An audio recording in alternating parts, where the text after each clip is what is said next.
Hi. Okay, so now that we have a new president and a new vice president in the White House, God is asking us to still pray, still remain faithful, and still have a prayer life. You know, a lot of times when we get something, we want to look at the situation, the blessing, or the situation, and we want to get stuck on the situation and look at the situation instead of looking at Jesus. And the thing is that we'll get caught up into that and look at that as our savior or look at that as our rescuer instead of looking at Jesus and continue to pray to Jesus and asking God to direct them in the path that they're supposed to go. And also for them to hear from God, the vice president and the president. And so we need to be praying and we need to stay in the spirit, praying in the spirit, and we need to make sure that we are praying and fasting. I just recently came from, and I'm not boasting, I just recently came off of a 7-day fast, and God asked me to give up social media.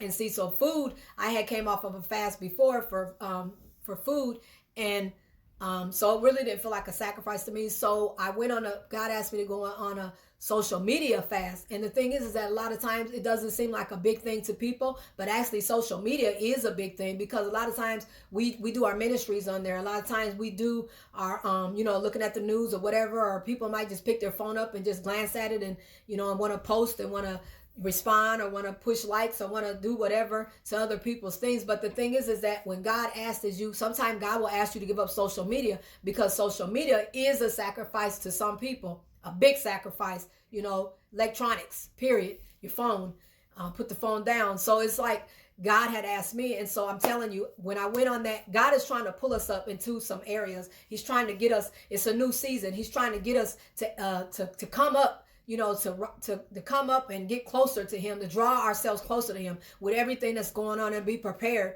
with things that are to come. And so I'm telling you that when I began to go into the fast, it was like God began to break some things. He began to show me some things that I didn't know that was going on with me, some things that he delivered me from, some things that, things that God began to deliver me. He began to elevate me. He began, he began to break some things, some breakthroughs and some revelations and some just a lot of things going on. So I'm telling you, food is a good thing to fast on, but I'm telling you, when you give up that social media, that's, man, because it's like, social media seems small, I'm telling you, but actually it is a big thing, because it's like you want to pick that phone up and you can't be on there at all. So it's like you're praying and you're fasting at the time when you should be, when you want to talk on social media. So the thing is that when God asks you to do something, when he asks you to pray or fast or come and talk to him, do it, because he got something. He's trying to prepare. He's getting you on that walk, that journey, that purpose. He's calling you to come up higher. God bless you. Take care.